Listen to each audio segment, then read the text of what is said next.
Olá, começamos mais uma vez a semana, a nossa leitura do livro Constelações Familiares para o Reconhecimento das Ordens do Amor, de Bert Hellinger.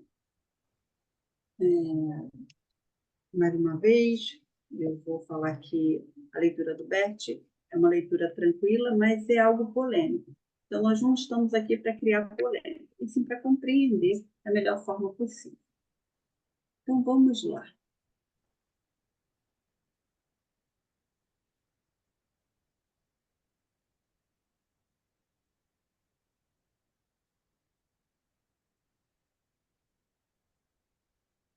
Ok. Ok. Então, vamos lá. O triunfo é a renúncia ao sucesso. Todos me ouvem bem? Sim. Diferenciação dos sentimentos.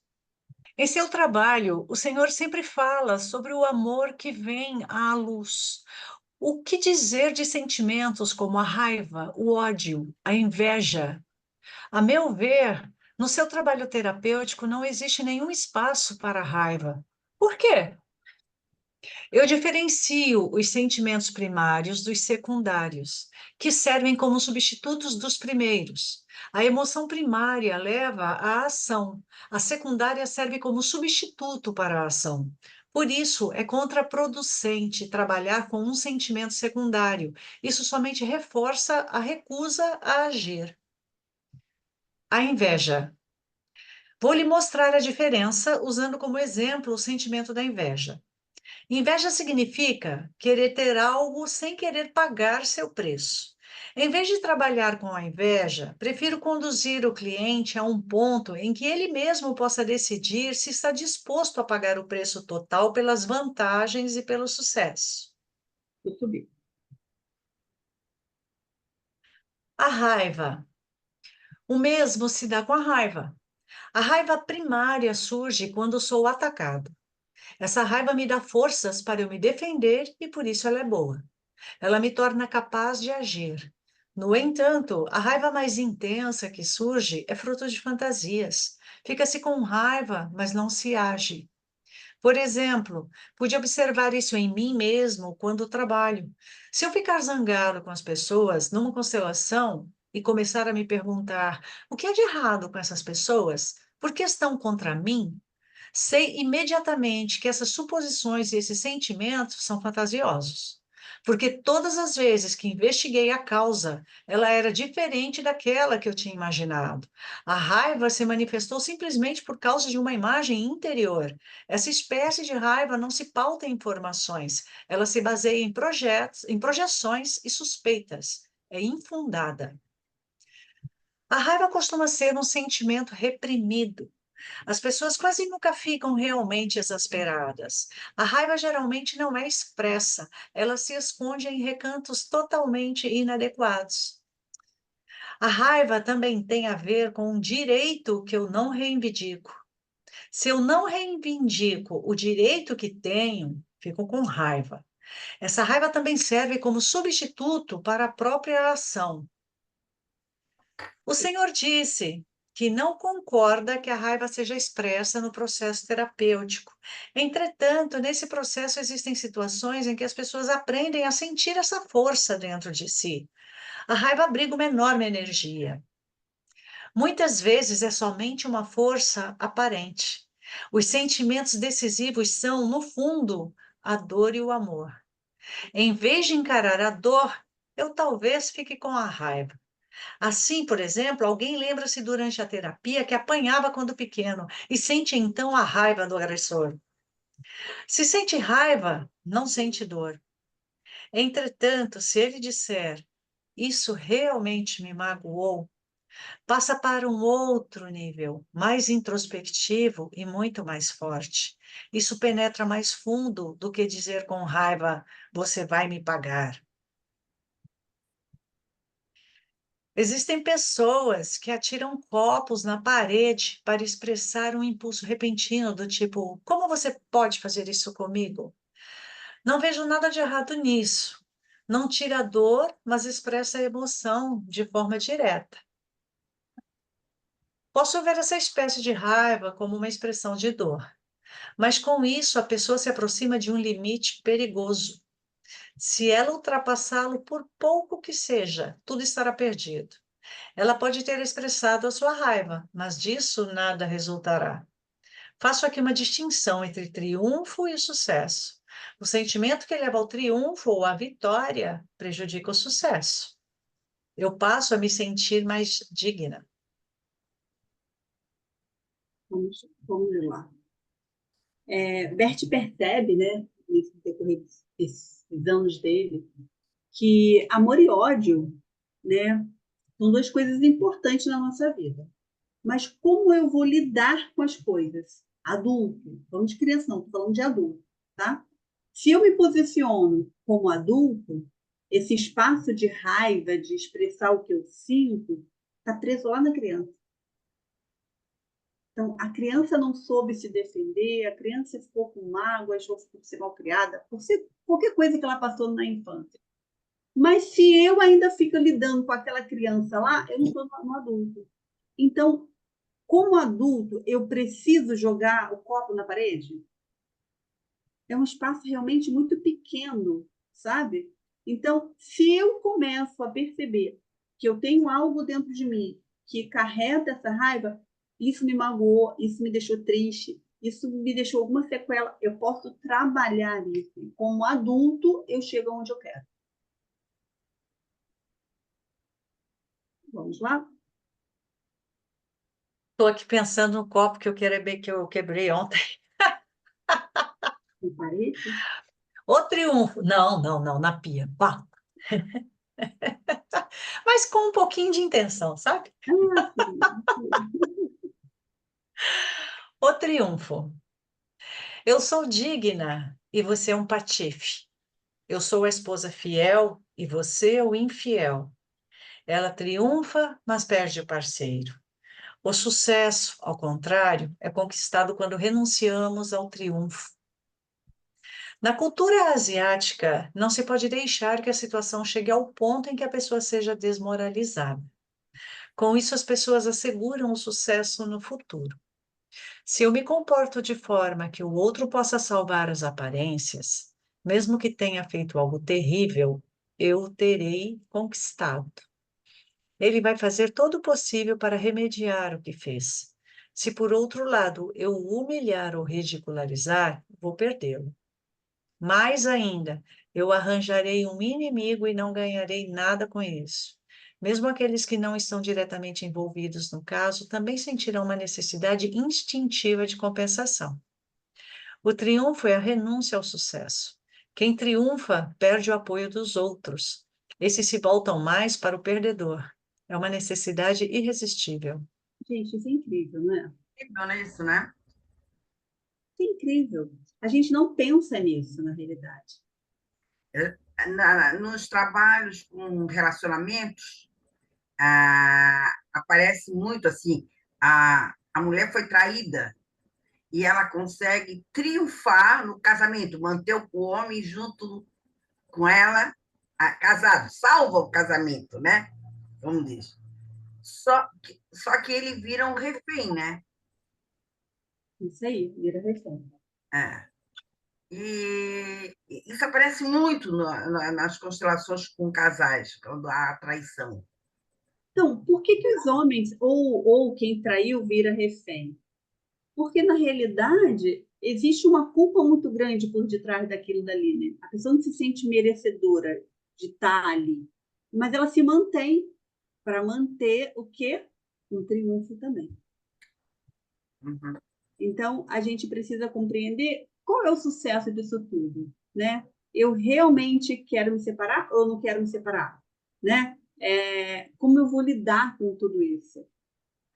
Isso é muito grandioso e às vezes até difícil de compreender, né? De expressar a grandiosidade que o Bert traz nisso daí.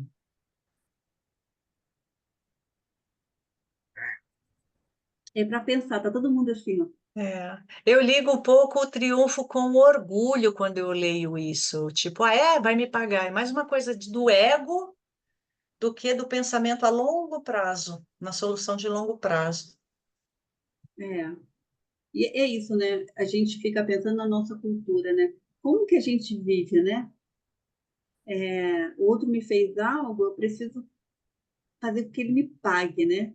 Eu falo que existe, a gente falou num dia anterior da leitura, lá no início, sobre pagar um pouquinho que a pessoa nos faz, né? Dar Sim, compensação assim, né? Peraí, tem que dar um trocozinho. Pode ser um trocozinho para o mais ou para o menos, mas vamos dar um trocozinho. Se alguém me retribuir algo que eu gosto muito, eu retribuo melhor ainda, eu dou com amor. Se alguém me faz uma coisa que eu não gosto, como é que eu vou pagar isso? Não no mais, sim no menos. Eu faço um pouquinho algo que deixa ele chateado também, né? Mas eu preciso pagar de alguma forma. Mas não posso, de hipótese alguma, deixar o ego tomar conta de mim. Né? Isso que ele diz sobre a mulher infiel, né? É, eu me mantenho aqui, né? Mas você foi o traidor, você fez isso comigo, eu estou te perdoando. No fundo, né, não é julgamento, mas sei lá se no fundo ela está perdoando mesmo, né? Ah, não tá. eu Eu conheço também um acho que casal não. eu conheço um casal 20 anos, talvez, 10, 20, há 20 juntos, há 10 aconteceu uma traição. Até hoje, se ele vacilar numa brincadeira, ela devolve. Mas eu tenho Exatamente. crédito com você e minha lista de crédito é grande e você sabe do que eu estou falando. É isso.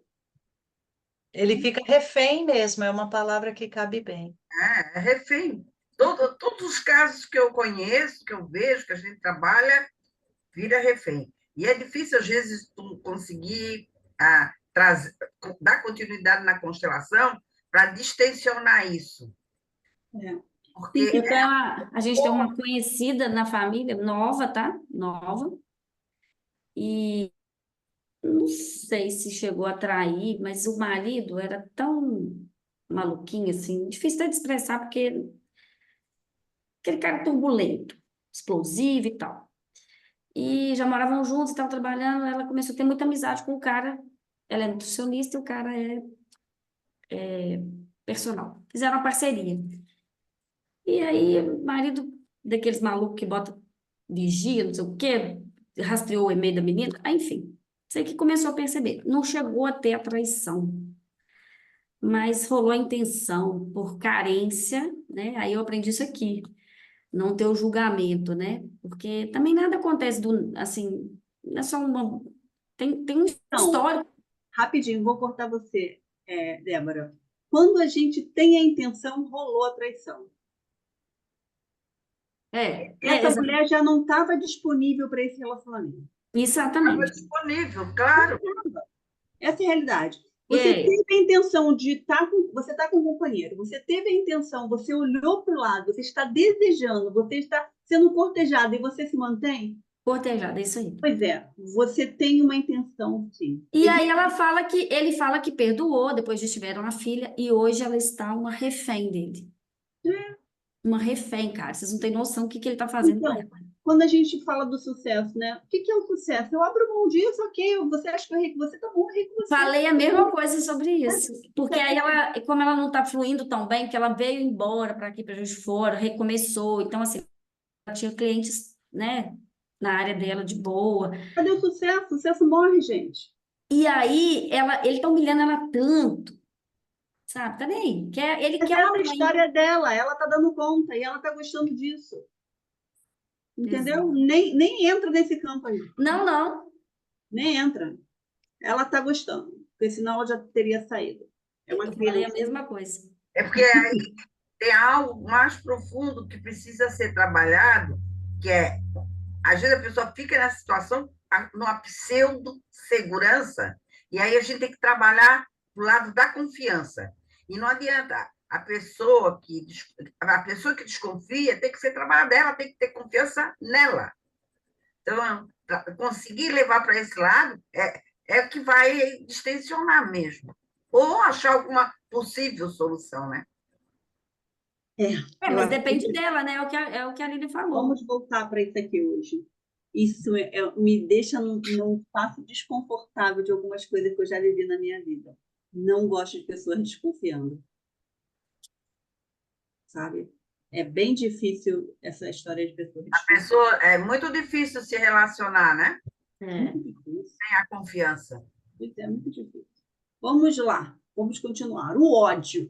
O ódio. Muitos sentimentos são só o reverso do amor e da dor. O ódio é somente a outra face do amor.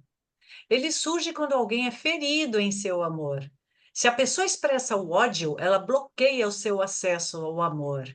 Mas se disser, eu te amei muito e isso me machuca demais, então não existe mais espaço para o ódio. A reconciliação é possível depois de pronunciar esta frase. Ela se torna impossível depois do ódio. Com o ódio, a pessoa perde exatamente aquilo que realmente deseja. O Gente, enfim, medo. Interessante, hein? muito. Eu te amei muito e isso machuca demais. Olha só. O medo. Existem pessoas que dizem que o oposto do amor é o medo. O oposto do amor é a indiferença. Quando um casal chega para mim e diz que já não podem mais viver juntos, só olho para ver se ainda existe algum tipo de envolvimento. Se ainda sofrem muito, existe ainda envolvimento e as chances para uma reconciliação são boas. Se já não há dor, o relacionamento está terminado e predomina a indiferença. Mas voltando ao medo, ele é concreto quando receamos alguma coisa. Por exemplo, que a minha mãe vá embora e não volte mais. Os pais, em geral, fazem tudo para que os filhos não precisem ter esse medo. Assim, a criança se sente segura. Mas a ideia de uma educação livre de medos é uma utopia. Isso não existe. Quando alguém diz as crianças devem ser educadas sem medo ou a igreja não deve causar medo, conto com muito prazer a história da avó que queria amenizar os contos de fadas por terem um caráter muito cruel. Quando ela narrou para os netos esses contos de fadas atenuados, eles ficaram com medo da avó. O feitiço virou contra o feiticeiro.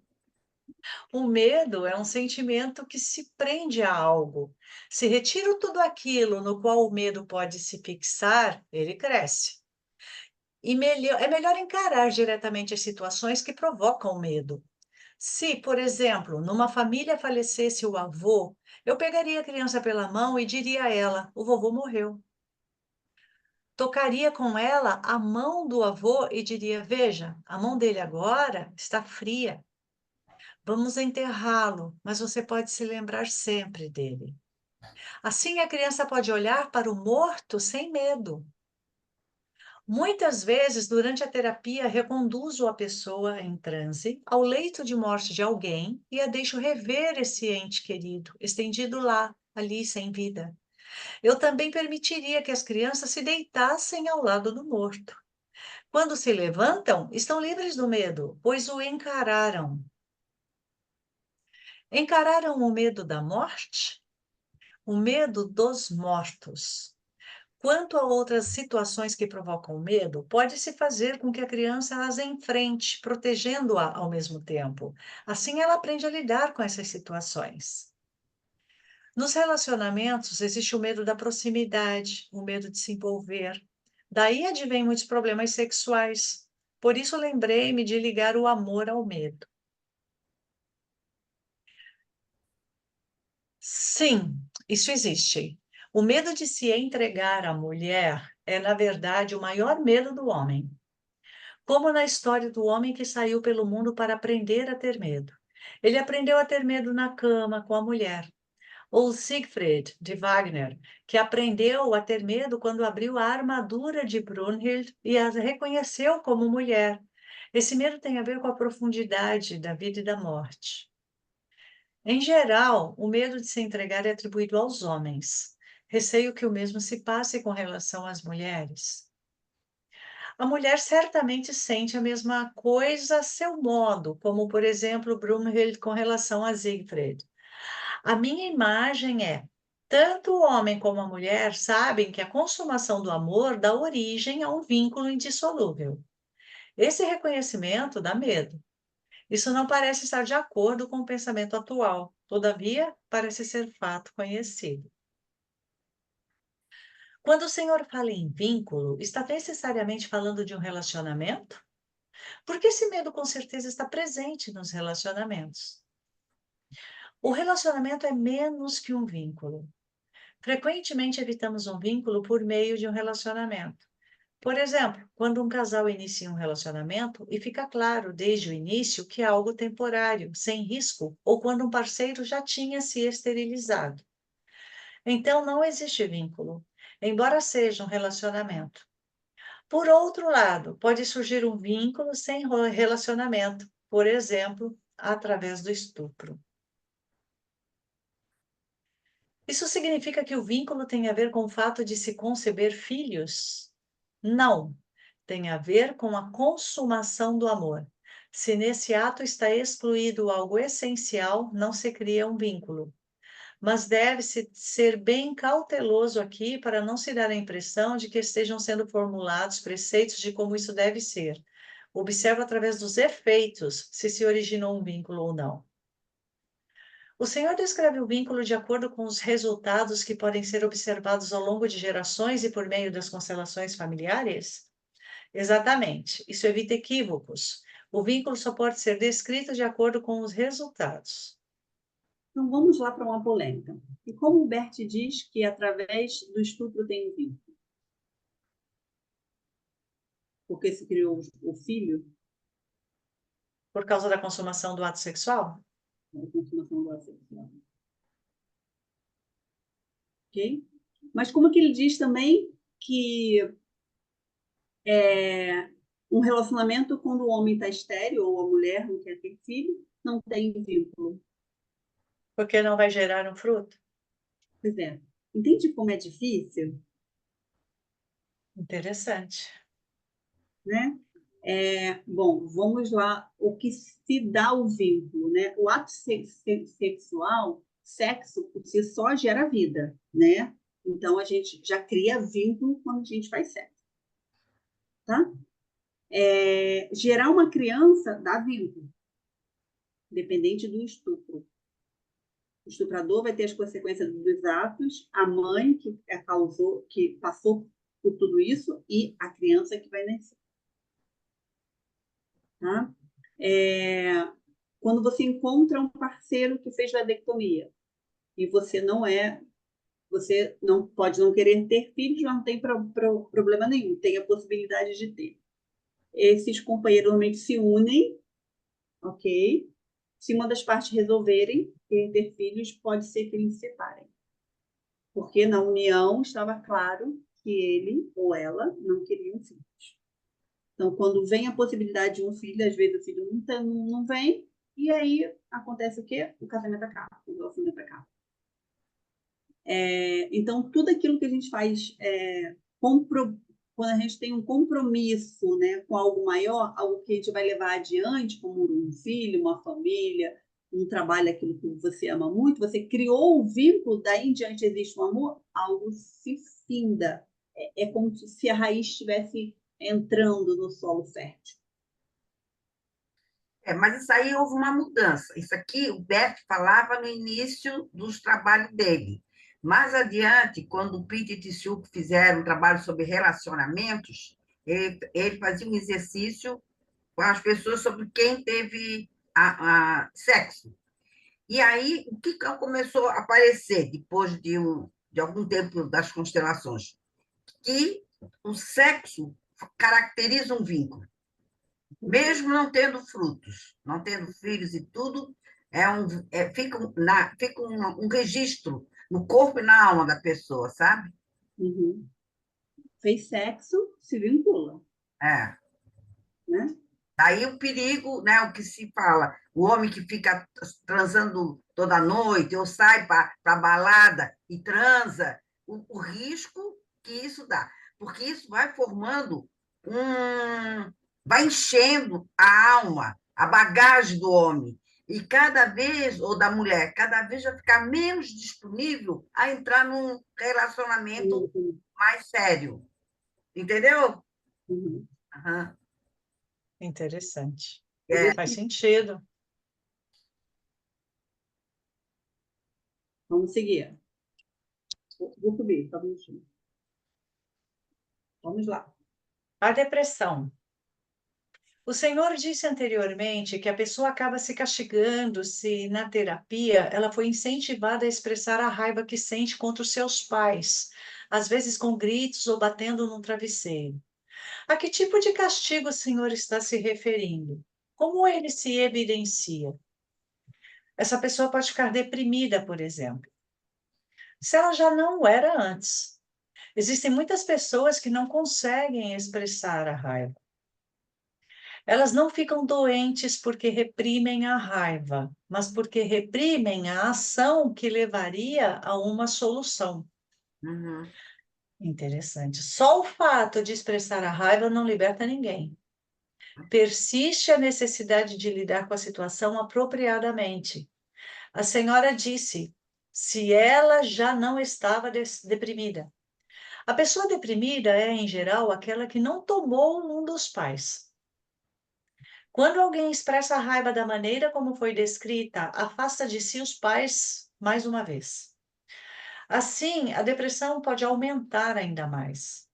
Mas muitos castigam-se simplesmente através do fracasso, por exemplo, na profissão ou no relacionamento, perdendo ou não conseguindo emprego, perdendo seu parceiro ou muito dinheiro. Uhum. Mas isso não significa que todos aqueles que já participaram desse tipo de terapia são, de uma forma ou de outra, fracassados. Depende da extensão e da gravidade da situação. A base do desenvolvimento saudável é reverenciar os pais, respeitar aquilo que significam e tocar a vida em frente. Nossa, precisava de um lumicolor nessa frase, Lília. Meu Deus, reverenciar os pais, respeitar aquilo que significam e tocar a vida em frente. Não importa como são os pais. Aquele que ousa desprezar os pais vai repetir em sua própria vida o que ele despreza, pois é exatamente através do desprezo que ele se torna igual aos pais. A pessoa que respeita os pais e os toma sem reservas, toma tudo o que eles têm de bom, e isso flui para dentro dela. O estranho é que aquele que toma os pais dessa forma não é afetado pelas fraquezas ou pelo destino adverso dos pais. No livro My Mother, Myself, de Nancy Friday, a autora descreve de maneira bem plástica o que muitos vivem no dia a dia. A pessoa repentinamente se olha no espelho e vê que está igual à mãe, ou percebe que está fazendo no cotidiano exatamente aquilo que não queria fazer, como se existisse uma compulsão de repetir os mesmos padrões. Sim, baixa só um pouquinho, Lilia, por favor. O contrário. Perdi. Sim. Quanto mais uma pessoa rejeita os pais, mais vai imitá-los. Se rejeita o pai, por exemplo, porque é alcoólatra, ou a mãe porque tem um filho ilegítimo, então a atenção se volta para a pessoa rejeitada. Nesse caso, o que os pais deram de bom não pode ser reconhecido e tomado. E essa rejeição também acaba afetando outras áreas da vida. Por que ela não consegue tomar o que recebeu? Minto. Por que ela não consegue, corrigindo aqui, por favor. Porque ela não consegue tomar o que recebeu? Exatamente. Fazer exigências é uma forma particular de rejeitar os pais. Quando alguém quer impor aos pais a maneira como devem ser ou o que deveriam fazer por ele, impede a si mesmo de tomar o que é essencial. Vamos lá, né? O que é tomar, né? Tomar é receber. Receber o que os nossos pais deram. Não importa. Meu pai não soube dar carinho. Eu não tive carinho da minha mãe. Pô, mas o que ela deu de bom? Vou botar que a mãe não tenha dado nada de bom para esse filho. Mas ele está vivo? Ele recebeu a vida. Então, tomar é isso. Tomar é receber a vida que foi te dada, né? E o que Bert diz quando a gente julga os nossos pais? Por qualquer motivo que seja, né? Pai alcoólatra. Meu pai foi alcoólatra. Ele falou que foi o alcoólatra mais maravilhoso do mundo. Durante algum tempo, eu atraí homens que bebiam. Isso me dava um desgosto, sabe? Porque, na realidade, eu julgava o meu pai internamente. Eu não julgava explicitamente, era internamente. E todas as vezes que eu via um pouquinho de bebedeira em qualquer relacionamento que eu tinha tido, um pouquinho, isso já me remetia direto. E falava, não é possível que eu vou conseguir vou ter um homem alcoólatra. Eu não estou julgando meu pai? Tô. Então, era sempre da boca para fora. Né? E hoje eu percebo que no meu relacionamento atual, não tem problema nenhum o Marcelo beber e ficar um pouquinho alto. Por quê? Porque isso já está curado dentro de mim. Não me afeta. Tá? Então, a gente precisa ver quais são as coisas que estão nos afetando para a gente perceber se está curado mesmo dentro da gente. Fiz uma parte aqui que eu falei que eu ia comentar, mas eu não lembro o que era. Acho que era da rejeição. Não, era sobre a depressão, Gestalt. Não, Gestalt não, mentira. Esqueci o nome do filme, que na psicologia se usa muito isso, tá?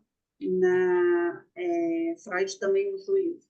Quando o cliente está, às vezes, chateado com uma coisa, ele não consegue expressar, existe uma dinâmica que a gente pega uma almofada e faz a pessoa bater, expressar tudo aquilo que está dentro dela. O que acontece? O Bert percebeu que isso só era momentâneo. E realmente só é momentâneo. Ajuda a pessoa a se libertar daquilo que está preso dentro dela. Bom, mas tem que ter cuidado, se não vai entrar como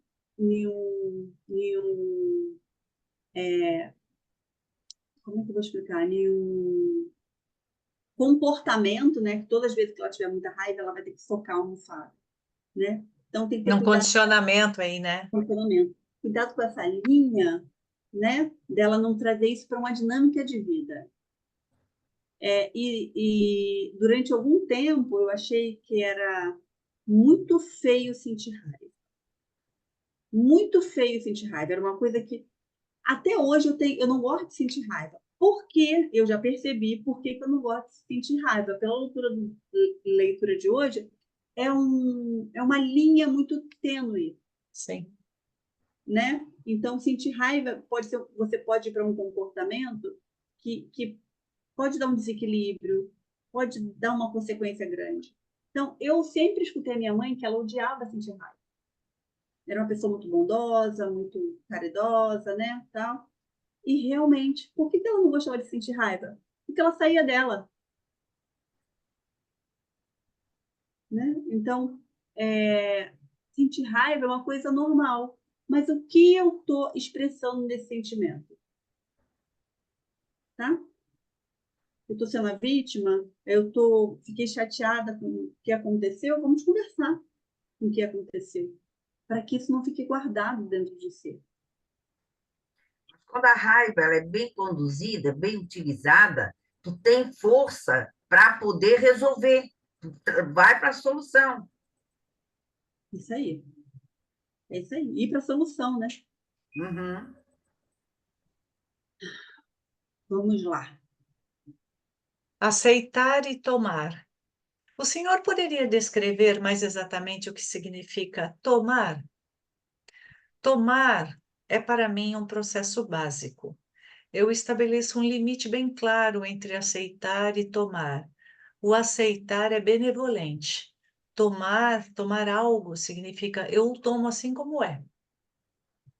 Esse tomar é humilde, concorda com os pais assim como eles são. Quando faço isso, eu também concordo comigo mesma, assim como eu sou. Isso tem algo profundamente conciliatório, é como descansar, enfim. Está além de qualquer julgamento, não é bom nem mal. Quem se vangloria dos pais, tão poucos tomou. A idealização também exclui o essencial. Esse tomar está, portanto, além de qualquer admiração, idealização ou condenação. Está. É algo básico. Aqui não existem julgamentos. Quem toma essa atitude fica em paz consigo mesmo e com seus pais e é independente. E tomar é aceitar, né? Mas então, ele coloca um pouquinho que o aceitar é mais benevolente do que o tomar, né? O Pois é. tomar, ele zera julgamento, né? Mas tomar de verdade, né? Então, aceito de verdade as coisas que eu vivi, que está na minha vida, né? E como eu posso mudar tudo isso, né? Aquele adulto, né? Não naquela criança que precisa de algo, né? Eu preciso me validar, entende? Eu Uhum. preciso fazer uma prova e eu ligo para minha mãe que mora em Bangu e a minha mãe vem aqui e me dá uma caneta. Eu não posso descer. Eu estou reivindicando que a minha mãe ainda venha me dar alguma coisa aos 52 anos, um exemplo, tá? Se eu cresço, né, se eu sou madura, eu não preciso ficar numa infantilidade de demanda, nem com a minha mãe e nem com ninguém, nem nenhum relacionamento, né? Quando eu tomo de verdade meu pai e minha mãe, eu não preciso ter um relacionamento que me provém muitas coisas e que ali eu estou apenas validando a minha realidade com meu pai. E libera. Sabe? Então, assim, meu amor, eu tenho dinheiro, ok, ó, eu não tenho, ok, peraí, vamos ver como é que a gente vai fazer. Você tem muito, eu tenho pouco. Não, eu tenho muito, então eu estou provendo aqui, ok? Vamos lá. A dor. Toda terapia trata do relacionamento com os pais, da dor causada pelo que não foi possível. A dor causada pelo que não foi possível. Só essa frase já tem um efeito negativo. Por isso, repito a pergunta: tomar os pais como eles são não é também um processo que requer muito tempo e esforço para algumas pessoas e que não ocorre naturalmente? Ter um pai alcoólatra é muito duro para uma criança. Se alguém sofre por ter um pai alcoólatra, não pode tomá-lo. Mas o tomar não é uma coisa que se decide racionalmente. Isto é, não adianta dizer a alguém que ele deve tomar o pai mesmo que seja alcoólatra. Não, isso não dá certo. Só existe uma solução. E quando a criança ama profundamente o pai e diz: "Eu tomo como pai do jeito que você é". Sofrer pelo fato do pai ser alcoólatra bloqueia o amor. O cliente precisa ir além da dor e sobrepujá-la a fim de poder tomar o pai. Dizer ao cliente que ele deve sentir essa dor seria interromper esse movimento. É uma situação diferente se a criança não pode ir em direção ao pai, por exemplo, porque ele faleceu. Então, trata-se de uma dor pela perda do pai, e isso tem um caráter diferente, é uma dor com amor. Mas a dor que vem da rejeição ou da desvalorização dos pais tem um efeito negativo e enfraquecedor. E para chegar a fazer isso, tem que deixar de ser arrogante. A arrogância não permite que tome os pais, né? É, Entretanto, ter um pai alcoólatra. Desculpa, Lilian, ia falar algo? não, eu me vi uma cena aqui. Tá. Entretanto, ter um pai alcoólatra é, de certa forma, uma perda para o filho. A impossibilidade de viver em paz com um pai que chega bêbado em casa e espanca os filhos ou a mulher. A dor e a tristeza que advém do fato de uma pessoa maltratar outra tem um efeito negativo. Toda pessoa que faz terapia acaba revendo situações em que ela foi ferida. Não há como impedir que ela reviva experiências da infância com o pai e a mãe. Existem muitas crianças que sofreram nas mãos dos pais e carregam fendas na infância. Como se deve lidar com isso? Deve existir uma forma de lidar com a dor que se carrega. Não se pode decidir racionalmente e simplesmente dizer: eu os tomo como eles são. O que se pode fazer nesse caso? Eu mesmo fiz essas reflexões e andei à procura de soluções. Nesse meio tempo, no entanto, elas se tornaram para mim um território desconhecido. Não consigo mais compreendê-las.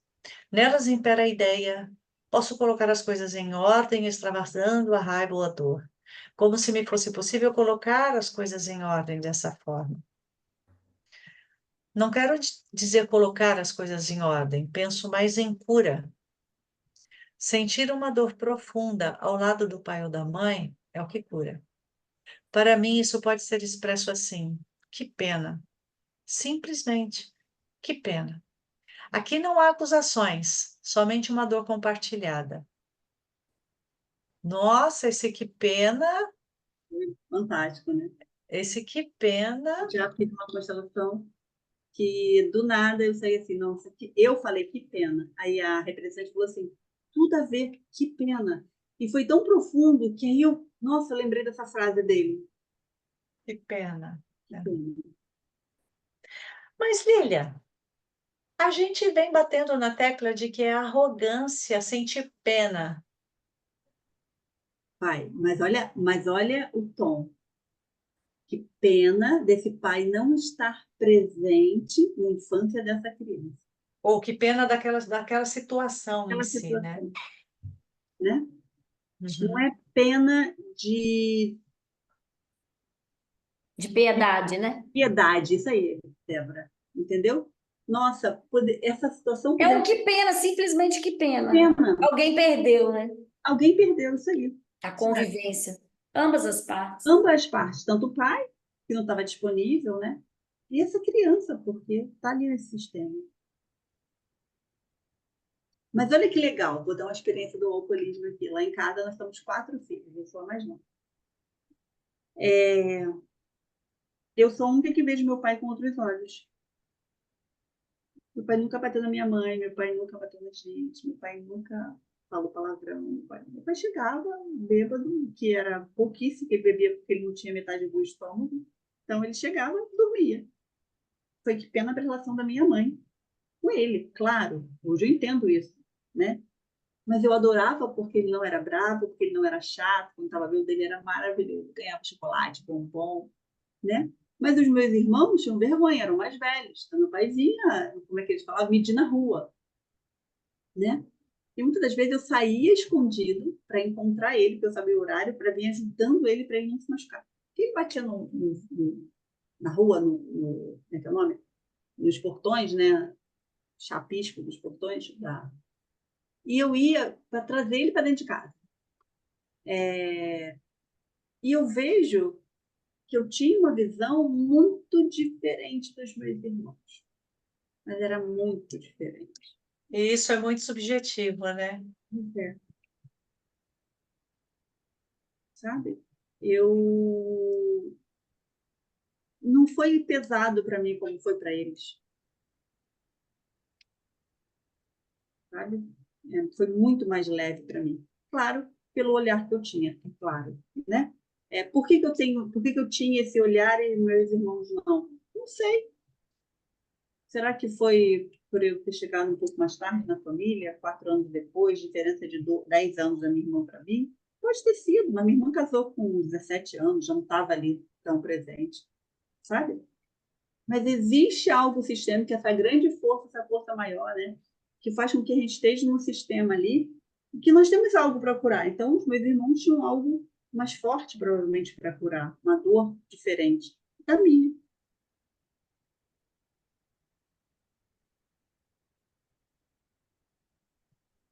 Ah, Você tem acha que anos. eles poderiam também estar tomando as dores da sua mãe? Eu acho também, mas acho que tinha algo muito maior também por detrás do meu sistema, tá? Existe uma visão assim do meu pai, do meu bisavô, que não é falado, não é visto, porque ele perdeu as coisas em jogos. Então, meu pai não teve nem contato com o pai dele, eram muito ricos. Eu acho que tem muito disso no meu sistema, sabe? E aí existe um desequilíbrio grande. Eu acho que é muito isso. Existe uma perda muito grande financeira, uma dor muito grande financeira. Os homens precisam beber da minha família, sabe? Aí eu vou alucinar aqui, né? Quantos anos você tinha, Lília, quando você ia buscá-lo na rua, assim? 10, 11. Eu tinha E ido o para a seu, quinta série, 10 sim, anos, e os seus irmãos já no colegial, mais 15, adultos, assim? 15 é.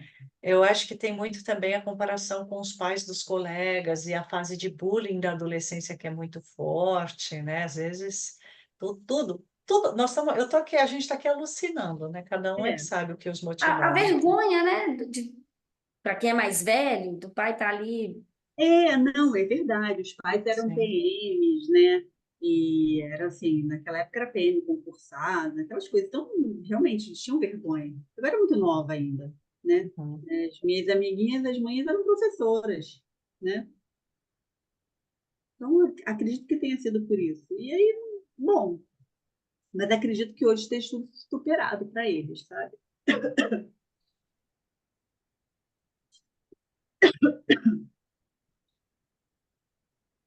Então, terminamos a leitura hoje assim.